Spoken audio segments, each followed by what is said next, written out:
வணக்கம். இது நியூஸ் ஃபர்ஸ்டின் பிரதான செய்திகள். விரிவான செய்திகளுக்கு செல்லும் முன்னர் முதலில் இன்றைய தலைப்புச் செய்திகள். சித்திரை புத்தாண்டுக்கான சுபநிறங்கள் அடங்கிய அட்டவணை ஜனாதிபதியிடம் இன்று கையளிப்பு. இலங்கை மத்திய வங்கியின் கொள்கை வட்டி வீதம் மீண்டும் அதிகரிப்பு. தமிழ்நாவில் நிறைவு பெறாத மாணிக்கக்கல் பிரச்சினை.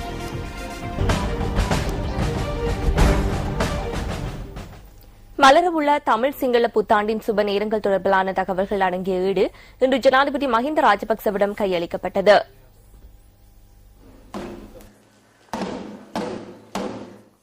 நாட்டின் அரசு தலைவருக்கு புதுவருட சுப நேரங்கள் தொடர்பிலான தகவல்கள் அடங்கிய பட்டியலை கையளிப்பது பாரம்பரிய ஒரு விடயமாகும்.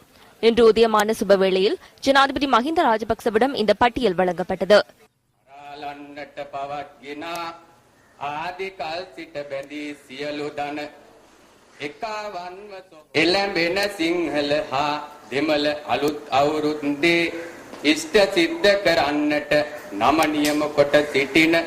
கலாச்சார மற்றும் கலை விவகார அமைச்சர் டிபி ஏகநாயக்கவும் இந்த நிகழ்வில் கலந்து கொண்டிருந்தார். வங்கி வட்டி வீதத்தை தீர்மானிக்கும் இலங்கை மத்திய வங்கியின் கொள்கை வட்டி வீதம் மீண்டும் உயர்த்தப்பட்டுள்ளது. நேற்று முதல் அமலாகும் வகையில் வட்டி வீதம் உயர்த்தப்பட்டுள்ளதாக அறிக்கை ஒன்றை வெளியிட்டுள்ள மத்திய வங்கி குறிப்பிடுகிறது.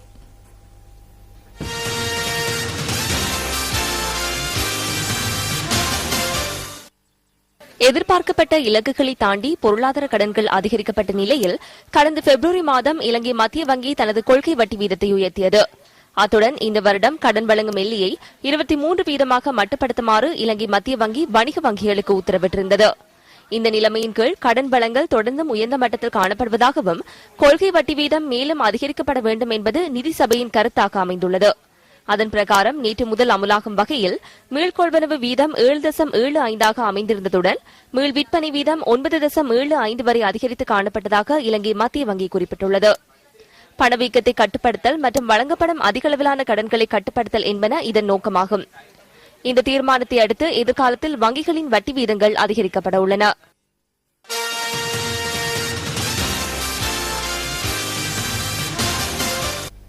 உலகவாழ் கிறிஸ்தவ மக்கள் இன்று புனித வெள்ளியை அனுஷ்டிக்கின்றனர். ரோமில் உள்ள புனித யோவான் பேராலயத்தில் இயேசு கிறிஸ்துவின் இறுதி ராப்போசனத்தை நினைவு கூறும் வகையிலும் அன்பின் மேன்மையை வெளிப்படுத்தும் நோக்கிலும் பரிசுத்த பாப்பரசர் 16வது ஆசிர்வாதப்பர் 12 அருட்தந்தையரின் பாதங்களை கழுவி துடைத்து புனித திருச்சடங்கு நடைபெற்றது. இயேசு கிறிஸ்து இறுதி ராப்போசனத்துக்கு முன்னர் தமது 12 சீடர்களின் பாதங்களை கழுவி அன்புடன் அவர்களுக்கு விருந்துபசாரம் வழங்கியமையை நினைவு கூறும் நோக்கில் பரிசுத்த பாப்பரசர் 16வது ஆசிர்வாதப்பர் இந்த புனித சடங்கை நிறைவேற்றினார்.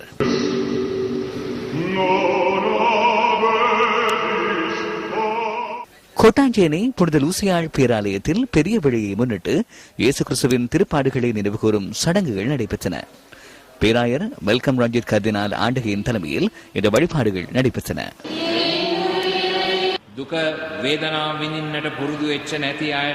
துயரம் மற்றும் வேதனைகளை அனுபவிக்காத ஒருவருக்கு இன்னும் ஒருவரை புரிந்து கொள்வது மிகவும் கடினமாகும். அவருடைய வாழ்க்கை இறுக்கமானதாகி தன்னை பற்றி மட்டுமே சிந்திக்கின்ற விரக்தியுடன் தனிமையில் உழல்வார். இதுவே புனித வெள்ளி உணர்த்தும் கற்பிதமாக இருக்கிறது.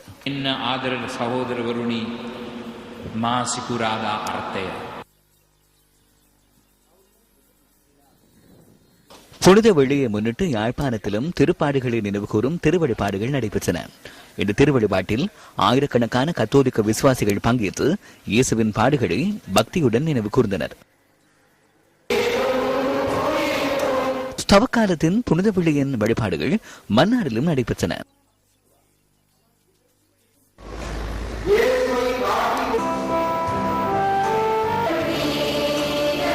புனித வெள்ளியை முன்னிட்டு இயேசுவின் திருப்பாடுகளை நினைவு கூறும் சிறுவைப்பாடு தியானங்களும் மன்னார் பேசாலை புனித வெற்றி அன்னை ஆலயத்தில் நடைபெற்றன. இந்த திருப்பாடுகளில் பெருந்திரளான கத்தோலிக்க விசுவாசிகள் பங்கேற்று இயேசுவின் பாடுகளை நினைவு கூர்ந்தனர். மட்டக்கிழப்பு புளியந்தீவு புனித மரியாள் இணை பேராலயத்தின் ஏற்பாட்டில் சிலுவை பாதை தியானங்கள் நடைபெற்றன.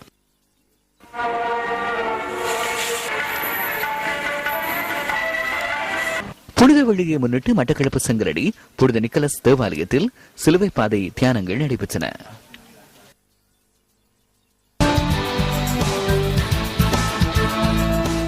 வாகனங்கள் மீதான வரி அதிகரிக்கப்பட்டமைக்கான காரணங்களை உரிய முறையில் தெளிவுபடுத்துமாறு மக்கள் விடுதலை முன்னணி கோரிக்கை விடுத்துள்ளது. நிதியமைச்சின் செயலாளருக்கு அந்த கட்சி இது தொடர்பாக கடிதம் ஒன்றை அனுப்பி வைத்துள்ளது. இது தொடர்பான விரிவான தகவல்களை தொடரும் செய்திகளில் எதிர்பாருங்கள். காலம் சென்ற முன்னாள் அமைச்சர் ஜெயராஜ் பெர்னாண்டோ பிள்ளையின் 4வது நினைவு தினம் இன்றாகும். இதன் பொருட்டு வெல்வேரிய பிரதேசத்தில் இன்று ஞாபகார்த்த வைபவம் ஒன்று ஏற்பாடு செய்யப்பட்டிருந்தது. ஜெயராஜ் பெர்னாண்டோ பிள்ளை கொலை செய்யப்பட்ட வலிவேரிய காந்தி மைதானத்துக்கு அருகிலுள்ள அன்னாரது உருவச்சிலைக்கு மலரஞ்சலி செலுத்தும் நிகழ்வு இன்று முற்பகல் நடைபெற்றது. அமரர் ஜெயராஜ் பெர்னாண்டோ பிள்ளையின் உறவினர்கள் உள்ளிட்ட பலர் இதில் கலந்து கொண்டனர். பொருளாதார அபிவிருத்தி அமைச்சர் பசில் ராஜபக்சவும் இதில் கலந்து கொண்டிருந்தார்.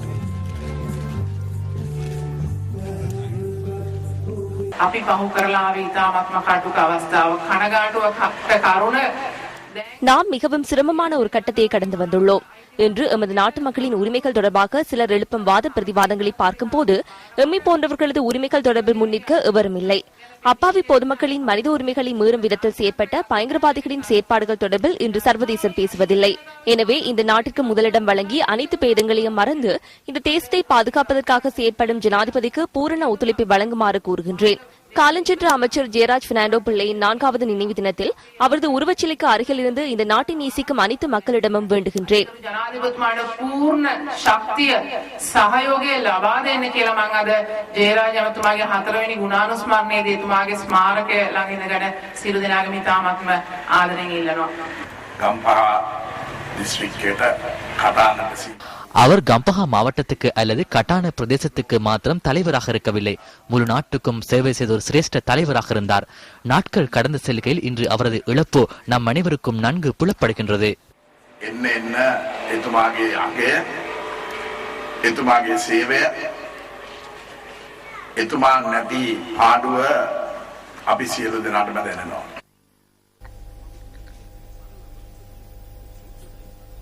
ஐக்கிய தேசிய கட்சியின் தலைமையகமான ஸ்ரீகொத்தா மீது மேற்கொள்ளப்பட்ட தாக்குதல் சம்பவம் தொடர்பில் ஆராய்ந்த ஜனாதிபதி சட்டத்தரணி ஸ்ரீநாத் பெரேரா தலைமையிலான குழுவின் அறிக்கைக்கும் கட்சியின் பதில் பொதுச் செயலாளர் தியா பல்பொல நேற்று வெளியிட்ட அறிக்கைக்கும் இடையில் தொடர்புகள் இருப்பதாக சிரேஷ்ட சட்டத்தரணிகள் தெரிவிக்கின்றனர். எனினும் அனைவரும் ஒன்றிணைந்து கட்சியை முன்னோக்கி கொண்டு செல்ல வேண்டுமாயின் தமது குழுவின் அறிக்கையை மறந்துவிடுமாறு ஜனாதிபதி சட்டத்தரணி ஸ்ரீநாத் பெரேரா அண்மையில் ஊடகங்களுக்கு தெரிவித்திருந்தார். இந்நிலையில் குறித்த குழுவின் ஊடாக குற்றம் சுமத்தப்பட்டுள்ள நபர்களுக்கு எதிராக ஒழுக்காற்று நடவடிக்கை எடுக்க தீர்மானிக்கப்பட்டுள்ளதாக கட்சியின் பதில் பொதுச் செயலாளர் நேற்று தனது அறிக்கையில் சுட்டிக்காட்டியிருந்தார். அன்று நடைபெற்ற விடயங்களை ஆராய்ந்து அறிக்கை சமர்ப்பிக்குமாறு என்னிடம் கோரப்பட்டது. அந்த பொறுப்பு எனக்கு வழங்கப்பட்டது. அதன்படியே நாம் அந்த சிபாரிசுகளை முன்வைத்துள்ளோம். ஒழுக்காற்று விசாரணைகளை மேற்கொண்டு நடவடிக்கை எடுக்குமாறு கூறப்பட்டுள்ளது. எனினும் நாளைய தினம் அனைவரும் கைகோர்த்து ஒன்றிணைந்து ஐக்கிய தேசிய கட்சியை உருவாக்குவதென்றால் அதனை என்னால் செய்ய முடியாது. நான் அது குறித்து ஐக்கிய தேசிய கட்சியின் தலைவருக்கும் தலைமைத்துவத்திற்கும் வேண்டுகோள் விடுக்கின்றேன். நாம் முன்வைத்த சிபாரிசுகளை மறந்து ஐக்கிய தேசிய கட்சிக்காக அர்ப்பணிப்புடன் செயற்பட வேண்டும். அதற்காக நடவடிக்கை எடுக்குமாறு நான் கேட்டுக் கொள்கின்றேன். இது எனது தனிப்பட்ட அழைப்பாகும். ඒක මගේ පෞද්ගලික ආයතනයක් මිසක් මට කරන්න අයිතියක් තියෙන ප්‍රකාශයක් නෙමෙයි.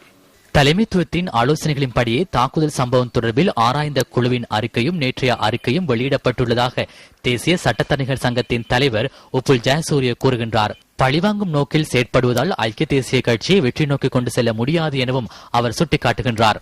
මේ වාර්තාව ඇත්ත වශයෙන්ම පක්ෂයේ නායකත්වය විසින් உண்மையில் கட்சியின் தலைமைத்துவத்தினால் அவர்களுக்கு வழங்கப்பட்ட ஆலோசனைகளின்படியே இவை அனைத்தும் இடம்பெற்றுள்ளன. இவற்றில் நியாயங்களை நாம் காணவில்லை. நம்பகரமான விதத்தில் சாட்சி விசாரணைகள் இடம்பெறவில்லை. ஸ்ரீநாத் பெரேரா என்பவர் உண்மையில் மரியாதைக்குரிய ஒரு சட்டத்தரணி. எனினும் இன்று அவர் இவ்வாறான ஒரு அறிக்கையை வெளியிட்டுள்ளார். அதேபோன்று கட்சியின் பதில் பொதுச் செயலாளர் தயா பெல்பொலவும் ஒரு சட்டத்தரணி. அவரும் ஒரு அறிக்கையை வெளியிட்டுள்ளார். அவர் வெளியிட்டுள்ள அறிக்கையில் சில விடயங்களை ஆராயும் போது அவர்கள் தொடர்பில் நாம் எவ்வாறு சிந்திக்க முடியும்? உதாரணமாக மைத்ரி குணரத்னவின் கட்சி உறுப்புரிமை தொடர்பாக வழக்கு விசாரணை இடம்பெறுகின்றது. அதனை நான் அநீதியான ஒரு விடயமாகவும் சட்டத்துக்கு முரணான ஒரு விடயமாகவும் காண்கின்றேன். இவை அனைத்தும் கட்சி தலைவர் ரணில் விக்ரமசிங்கவின் செயற்பாடுகள். கட்சியை நேசிக்கும் உறுப்பினர்களுக்கு எதிராக சர்வாதிகார முறையில் நடந்து கொள்வதன் மூலம் என்ன புலப்படுகின்றது?